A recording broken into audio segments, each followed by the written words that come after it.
उत्तर प्रदेशर तारापुर गाँ गाँरे जन्म नेला अद्भुत शिशु। से शिशु को देखिबा पई गाँ लोकंकर भिड़। शिशु को देखि लोके आचंबित, कारण से शिशुर पिठीरे रहिछि अद्भुत चिन्ह। से चिन्ह गुडी को केही भी जानी पारु नथिले कि ए सब केमितिका चिन्ह।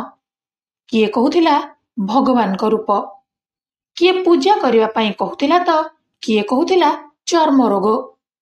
शुणिकी शिशुर परिवार लोक चिंतारे पड़गले, कारण डाक्तर भी एहाकू हालकारे नहीं कहूथिले कि सेटा सेमिति किछि नुहे। हेले से चिन्ह देखिकी लागुथिला कि जेमिति ताजा अछि, आउ देखिकी कष्ट लागुथिला सेमानंकू। एही घटना पूरा चर्चार विषय पालटिथिला। घटना घटिथिला उत्तर प्रदेश मुरादाबादर तारापुर गाँरे। जेतेबेले शिशुर पिठिरे थिबा चिन्ह विषय स्पष्टता आसिलानी, बापा माँ आउ कौन करि पारिथान्ते। निराशा मनरे शिशुर नामकरण करागला। ता ना राजेश दिया जाइथिला। बापा जणे बढ़ई थिले। धीरे धीरे राजेश बड़ हेबाकू लागिले। ता सहित तांको पिठिरे थिबा चिन्ह भी बढ़ुथिला। दिने गाँरे गोटिए विवाह उत्सव हेउथिला। बापा माँ को सहित राजेश भी सेठाकू जाइथिला।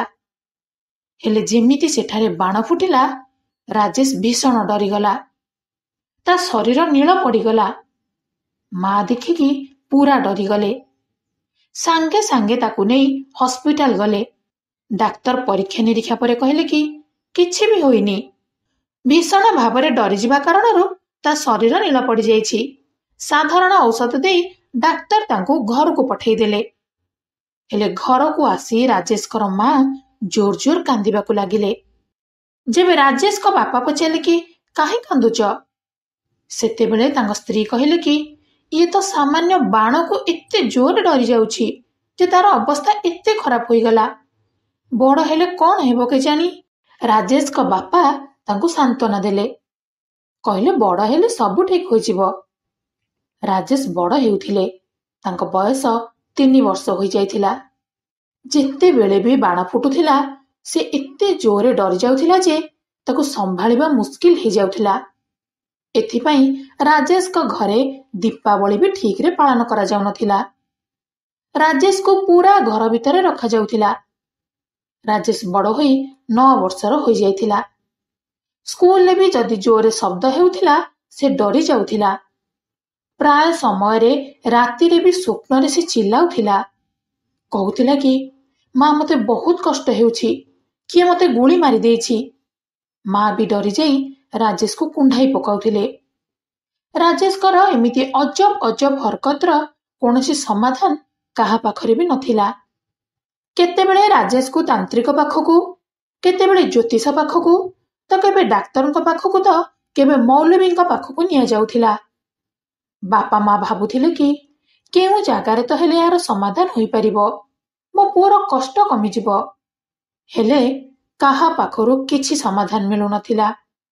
आउ राजेशर एमिति परिस्थिति 9 वर्ष जाए चालू रहिथिला। राजेशर बापा बढ़े काम करुथिले। दिने से काम करिबाकू निकटस्थ गाँ को गले। से गाँर ना थिला खरसोल। से दिन कौन हैला के जानी, राजेश बापांग साथरे जिबा पई जिद धरिला। बाध्य होई राजेशर बापा तांको तांको साथरे नेकी गले। खरसोल आउ अल्प बाट थिला। राजेश को बापा चा पीवा पई गोटे चा दुकान रे अटकिले। सेठारे पड़िथिबा बेंच रे बसी पड़िले बाप पुओ। जेमिति राजेश को नजर से चा दुकानी ऊपर पड़िछि, से आचंबित होई गला। से दुकानी को गाड़ी गाड़ी अनेला। किछि समय अनेवा परे राजेश से दुकानी को कहिला, पुओ तू केमिति अछु, घरे सब भल अछंती तो? तू चा दुकान काहे करिछु, घरे तो बहुत जमी बाड़ी अछि। एते खराब दिन आसीगला जे तू चा दुकान करिछु। 9 वर्ष पुओ मुहरु एमिति कथा सुनी प्रथमे राजेश कर बापा तांको आश्चर्य होई अनेले। कहिले, अरे अरे तू एमिति कोन याडू छाडू कहि चलछु। से दोकानी तोठारो बहुत बड़, हेले तू तांको पुओ कहूछु। एटा भल कथा नुह। घर को चल, तो माँ को कहिबी। ସେଠୁ ରାଜେଶ କହିଲା, ବାପା ତମେ ଜାଣିନ, ସେ ହେଉଛି ମୋ ପୁଅ, ମୋ ନିଜ ରକ୍ତର। ଶୁଣିକି ଚା ଦୋକାନୀ ସିଧା ଦୋକାନରୁ ବାହାରି ଆସିଲେ। ରାଜେଶ ପାଖରେ ବସି ତା କାନ୍ଧରେ ହାତ ପକେଇ କହିଲେ, ଆରେ ତୁ ଏତେ ଛୋଟ ହୋଇ ଏତେ ବଡ ବଡ କଥା କହୁଛୁ? ତୁ ପୁରା ଚାଲାକ ପିଲା, ବଡ ହେଲେ ପୁରା ହୁସିଆର ହେବୁ। ରାଜେଶ ସେ ଦୋକାନୀ ହାତ ନିଜ କାନ୍ଧରୁ ହଟେଇ ନିଜ ହାତ ଦୋକାନୀ କାନ୍ଧରେ ରଖିଲା। ଆଉ ପଚାରିଲା, ପୁଅ ତୋ ମା ପଦ୍ମା କେମିତି ଅଛି? ନିଜ ମାଙ୍କ ନାଁ ଜଣେ ଅଜଣା ଛୋଟ ମୁହଁରୁ ଶୁଣି ଆଶ୍ଚର୍ଯ୍ୟ ହୋଇଗଲେ ସେ ଦୋକାନୀ। ଉଠିକି ସିଧା ଛିଡା ହୋଇଗଲେ। ଅଜବ ନଜରରେ ରାଜେଶକୁ ପଚାରିଲେ କି, ତୁ ମୋ ମା ନା କେମିତି ଜାଣିଲୁ? ମୋ ମା ତ କେବେ ବି ଘରୁ ବାହାରେନି, ଯଦି ବି ଯାଏ କେବେ କେମିତି। ହେଲେ ତୁ ତ ଏତେ ଛୋଟ ପିଲା, ତାକୁ କେମିତି ଚିହ୍ନିଲୁ? ଏତିକିରେ ରାଜେଶଙ୍କ ବାପା ବି ପୁରା ଆଶ୍ଚର୍ଯ୍ୟ ହୋଇଗଲେ। ଚା ଦୋକାନୀଙ୍କୁ କହିଲେ, ଭାଇ ମୁଁ ତ ତମକୁ ବି ଚିହ୍ନିନି, ତମେ କିଏ? ତମ ଘର କେଉଁଠି? କିଏ ତମ ମା? ହେଲେ ମୋ ପୁଅ ତମ ମା ବିଷୟରେ ଜାଣିଲା କେମିତି? ରାଜେଶକୁ ପଚାରିଲେ କି, ପୁଅ ତୁ ଏସବୁ ଜାଣିଲୁ କେମିତି? କାହିଁକି ସେ ଭାଇଙ୍କୁ ହଇରାଣ କରୁଛୁ? ସେଠୁ ରାଜେଶ କହିଲେ କି, ବାପା ତମେ ଟିକେ ଚୁପ୍ ରୁହ, ମୋର ବହୁତ କିଛି ଜାଣିବାର ଅଛି। ମୋ ପରିବାର ସହିତ ମିଶିବାର ବହୁତ ଦିନ ହୋଇଗଲାଣି। ମତେ ମୋ ଘରକୁ ଯିବାର ଅଛି, ମୋ ସ୍ତ୍ରୀକୁ ଦେଖା କରିବାର ଅଛି। ନିଜ ମାକୁ ଜଣେ 9 ବର୍ଷର ପିଲା ନିଜ ସ୍ତ୍ରୀ କହୁଥିବା ଶୁଣି ଚା ଦୋକାନୀଙ୍କ ଯେମିତି ପାଦ ତଳୁ ମାଟି ଖସିଗଲା। ସେ ସ୍ତବ୍ଧ ହୋଇ ରହିଗଲେ। କିଛି ସମୟରେ ନିଜ ଦୋକାନ ବନ୍ଦ କରି ରାଜେଶକୁ କହିଲେ କି, ଠିକ ଅଛି ତୁ ଆମ ଘରକୁ ଚାଲ, ସେଠି ସବୁ ସ୍ପଷ୍ଟ ହୋଇଯିବ। ତୁ ଆଗେ ଆଗେ ଚାଲ ଆଉ ଆମ ଘରକୁ ବାଟ ଦେଖା। ରାଜେଶ ଆଗେ ଆଗେ ଚାଲିଲା ଆଉ ବାପା ଓ ଦୋକାନୀ ପିଛା କଲେ। ରାଜେଶ ଯାଇ ସିଧା ତାଙ୍କ ଘରେ ପହଞ୍ଚିଗଲେ। ବଡ ଘର ଥିଲା। ସେମାନେ ଭିତରକୁ ଗଲେ। ଭିତରେ ଜଣେ ସ୍ତ୍ରୀ ଲୋକ ବସି ଚା ପିଉଥିଲେ। ରାଜେଶ ତାଙ୍କ ସାମ୍ନାକୁ ଯାଇ ପଚାରିଲେ, ପଦ୍ମା କେମିତି ଅଛ? ଜଣେ 9 ବର୍ଷର ଅଜଣା ଅଚିହ୍ନା ପିଲା ତାଙ୍କୁ ନାଁ ଧରି ଡାକିବା ପରେ ସେ ଚମକି ପଡିଲେ। ପଚାରିଲେ କି, ବାପା ତୁ କିଏ ଆଉ ମୋ ନାଁ ଧରି କେମିତି ଡାକୁଛୁ? ସେଠୁ ରାଜେଶ କହିଲେ, ପଦ୍ମା ସବୁ ଭୁଲିଗଲ? ତମ ସ୍ୱାମୀଙ୍କୁ ଭୁଲିଗଲ? ଏତିକି ଶୁଣି ପଦ୍ମାଙ୍କ ହାତରୁ ଚା ଗ୍ଲାସ ଗଳି ପଡିଲା।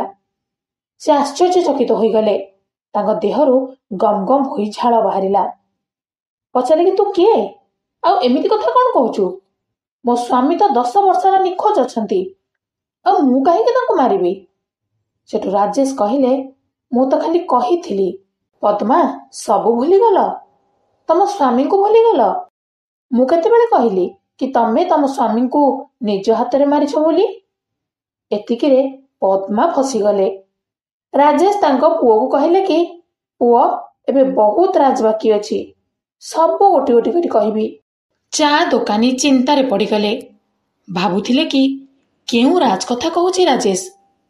ସେଠୁ ରାଜେଶ ଗୋଟି ଗୋଟି କରି କହିବାକୁ ଆରମ୍ଭ କଲେ। ଶୁଣିକି ପଦ୍ମା ଚମକି ପଡିଲେ ଆଉ ରାଜେଶଙ୍କର ବାପା ଉପରେ ଚିଲେଇବାକୁ ଲାଗିଲେ। କହିଲେ, ଛୋଟ ପିଲାକୁ ମୋ ଘରକୁ ଆଣି ଏମିତି ନାଟକ କରୁଛ କାହିଁକି? ତମେ କଣ ପ୍ରମାଣ କରିବାକୁ ଚାହୁଁଛ? ଏତିକିରେ ଗାଁ ଲୋକ ସବୁ ସେଠାରେ ଜମା ହେବାକୁ ଲାଗିଲେ।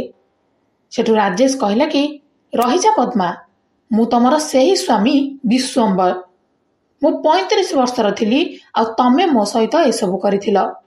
ଶୁଣିକି ପଦ୍ମା ଚୁପ୍ ହୋଇଗଲେ। ରାଜେଶ କହିଲେ, ସେତେବେଳକୁ ଆମ ପୁଅ 7 ବର୍ଷର ହୋଇଥିଲା। ସ୍କୁଲ ଯିବା ପରେ ତମେ ତମ ପ୍ରେମିକ ସହିତ ମିଶି ମଜା କରୁଥିଲ ଆଉ ଶେଷରେ ସେହି ପ୍ରେମିକ ସହିତ ମିଶି ମତେ ମାରିଦେଲ। ଜମା ହୋଇଥିବା ଗାଁ ଲୋକ ବି ସ୍ତବ୍ଧ ହୋଇଗଲେ। ଭାବିଲେ କି 9 ବର୍ଷର ଅଜଣା ଅଚିହ୍ନା ପିଲା ଏତେ ବଡ ବଡ କଥା କହୁଛି କେମିତି? ଆଉ ଏମିତି କଥା କହୁଛି ଯେ ଯାହାର କିଛି ବି ପ୍ରମାଣ ନାହିଁ। ସେଠୁ ରାଜେଶ କହିଲା କି, ପଦ୍ମା ମୋର ସ୍ତ୍ରୀ ଆଉ ଚା ଦୋକାନୀ ହେଉଛି ମୋ ପୁଅ, ଆଉ ସେ ପୋଲିସ ବାଲା ହେଉଛି ତମ ପ୍ରେମିକ। ସେ ପୋଲିସ ବାଲା ସହିତ ମିଶି ତମେ ମାନେ ମତେ ମାରିଥିଲ, ତା ବନ୍ଧୁକରେ ମତେ ଗୁଳି କରିଥିଲ। ଶୁଣିକି ପଦ୍ମା ସକ୍ ହୋଇଗଲେ। କିଏ ଜଣେ ଗାଁ ଲୋକ ପୋଲିସକୁ ଖବର ଦେଇଦେଲେ ପୋଲିସ ବି ଆସି ପହଞ୍ଚିଗଲା। ରାଜେଶ କହିଲା କି, ସାର୍ ସେତେବେଳକୁ ମୋ ବୟସ 35 ବର୍ଷ ଥିଲା। ମୁଁ କାମକୁ ଯିବା ପରେ ମୋ ସ୍ତ୍ରୀ ପୋଲିସ ବାଲା ସହିତ ଖରାପ ସମ୍ପର୍କ ରଖୁଥିଲା। ଦିନେ ଯେବେ ଏ ସମ୍ପର୍କରେ ଜଣା ପଡ଼ିଗଲା, ମୋ ସ୍ତ୍ରୀକୁ ପ୍ରବଳ ଗାଳି କଲି। ପଦ୍ମା ଭୁଲ ମାଗିଲା। ମୁଁ ଭାବିଥିଲି ସେ ସୁଧୁରିଯିବ। ତାକୁ କ୍ଷମା କରିଦେଲି। 3 ମାସ ଯାଏଁ ଚୁପ୍ ରହିଲେ 2 ଜଣ। 3 ମାସ ପରେ ଦିନେ ଦୁହିଁଙ୍କୁ ଏମିତି ହାଲତରେ ଦେଖିଲି, କହିବାକୁ ଖରାପ ଲାଗୁଛି। କହିବା ବେଳକୁ ରାଜେଶଙ୍କର ମୁହଁରେ ଘୃଣା ଭାବ ଦେଖାଯାଉଥିଲା। ତାପରେ ମୁଁ ପ୍ରବଳ ରାଗିଯାଇ ପଦ୍ମାକୁ ଖୁବ୍ ମାଡ଼ ମାରିଲି। ଆଉ କହିଲି କି ଆଜି ତମ କଥା ସମସ୍ତଙ୍କୁ କହିବି। ପଦ୍ମା ଆସି ମୋ ଗୋଡ଼ ତଳେ ପଡ଼ିଗଲା। କହିଲା, ମୋତେ ଶେଷ ଥର ପାଇଁ କ୍ଷମା କରିଦିଅ, ଆଉ ଜମା ବି ଏମିତି କରିବିନି। ହେଲେ ସେଦିନ ମୋର କ'ଣ ହେଲା କେଜାଣି, ମୁଁ ତାକୁ କ୍ଷମା କରିଦେଲି। 3 ଦିନ ବିତିଗଲା। 3 ଦିନ ପରେ ମୋତେ ସେ କହିଲା କି ମୋତେ ଟିକେ ବାହାରକୁ ବୁଲେଇ ନିଅ। ମୋ ଭିତରେ ବହୁତ ପଶ୍ଚାତାପ ଅଛି। ଭାରି ଭାରି ଲାଗୁଛି। ବୁଲି ଆସିଲେ ଟିକେ ହାଲୁକା ଲାଗିବ। ମୁଁ ଭାବିଲି ସତରେ ସେ ପଶ୍ଚାତାପ କରୁଛି। ତେଣୁ ବାହାରକୁ ନେବା ପାଇଁ ରାଜି ହୋଇଗଲି। ଆଉ ତାକୁ ନେଇ ବାହାରିଗଲି। ଅଧା ରାସ୍ତାରେ ଗୋଟିଏ ସୁନସାନ ଜାଗା ଥିଲା। ସେଠି ସେ ପୋଲିସବାଲା ଗାଡ଼ି ଅଟକାଇଲା। ମୁଁ ଅଟକି ଗଲି।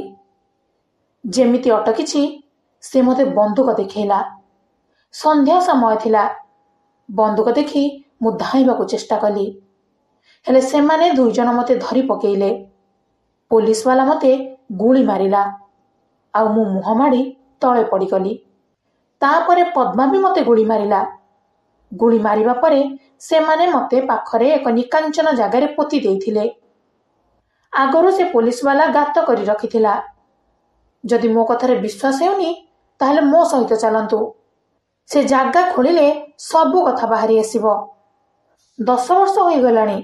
ମୋ କଙ୍କାଳ ତ ମିଳିବ ନିଶ୍ଚୟ। ଶୁଣିକି ପୋଲିସ ବି ଆଚମ୍ବିତ ହୋଇଗଲା। ସେମାନେ ବି ବିଶ୍ୱାସ କରିପାରିଲେନି, କାରଣ ଆଇନ କାନୁନ ଏସବୁ କଥାରେ ବିଶ୍ୱାସ କରେନି। ତେଣୁ ସେମାନେ କହିଲେ କି ଯେତେବେଳେ ଯାଏଁ ପ୍ରମାଣ ନ ମିଳିଛି ଆମେ ମାନିବୁନି। ସେଠୁ ରାଜେଶ ସମସ୍ତଙ୍କୁ ନେଇ ସେ ଜାଗାକୁ ଗଲା। ସେ ଜାଗା ଖୋଳାଗଲା। ହେଲେ ପଦ୍ମା ବାରମ୍ବାର ଗୋଟିଏ କଥା କହୁଥିଲେ, ସାର୍ ଆପଣ ତା କଥା ଶୁଣନ୍ତୁନି। ତାକୁ କିଏ ଉସ୍କାଉଛି। ମୋ ବିରୁଦ୍ଧରେ କିଏ ଷଡ଼ଯନ୍ତ୍ର କରିଛି। ବିରକ୍ତ ହୋଇ ପୋଲିସ ବାବୁ କହିଲେ କି ତମେ କ'ଣ ନେତା ନା ପ୍ରଧାନମନ୍ତ୍ରୀ ଯେ ତମ ବିରୁଦ୍ଧରେ କିଏ ଷଡ଼ଯନ୍ତ୍ର କରିବ? ଯଦି ତମେ ନିର୍ଦ୍ଦୋଷ, ତାହେଲେ ତମେ ବ୍ୟସ୍ତ କାହିଁକି ହେଉଛ? ସେହି ଜାଗା ଖୋଳିବାର କିଛି ସମୟ ପରେ ସତକୁ ସତ ଏକ କଙ୍କାଳ ମିଳିଲା। ଦେଖିକି ତ ସମସ୍ତେ ଏକଦମ ଚୁପ୍ ହୋଇଗଲେ। କାହାର ପାଟିରୁ କିଛି କଥା ବାହାରିଲାନି। 10 ବର୍ଷ ହେଲା ପଦ୍ମାଙ୍କ ସ୍ୱାମୀ ନିଖୋଜ ଥିଲେ, ଏହା ଚର୍ଚ୍ଚା ହେଉଥିଲା। ସେଠୁ କଙ୍କାଳକୁ ନେଇ DNA ଟେଷ୍ଟ କରାଗଲା। ପରୀକ୍ଷା ସମୟରେ ଜଣାପଡ଼ିଲା କି ତାଙ୍କ ପିଠିରେ 3ରୁ 4ଟି ଗୁଳି ବାଜିଥିଲା, ଯେଉଁ ଚିହ୍ନ ନେଇ ରାଜେଶ ଜନ୍ମ ହୋଇଥିଲା। ଏହାପରେ ପୋଲିସ ନିଜ ଆଡ଼ୁ କେସ୍ ରୁଜୁ କଲା ଆଉ ତଦନ୍ତ ଆରମ୍ଭ କରିଦେଲା। ତଦନ୍ତ ସମୟରେ ପଦ୍ମା ସବୁ ମାନିଗଲେ। ପଦ୍ମା ସମେତ ସେ ପୋଲିସ ବାଲା ବି ଗିରଫ ହେଲେ। ତ କାହାଣୀ ଏତିକି ଥିଲା। ଏବେ ବି ରାଜେଶ ସେହି ଗାଁରେ ଅଛି। ସେ ଘଟଣାକୁ ନେଇ ଆଜି ବି ଚର୍ଚ୍ଚା ଲାଗି ରହିଛି। ତ ଏହି ଘଟଣାକୁ ନେଇ ଆପଣ କ'ଣ କହିବେ? ଅପରାଧକୁ ଯେତେ ଲୁଚେଇଲେ ବି ସତ ଦିନେ ନା ଦିନେ ବାହାରି ଆସିବ।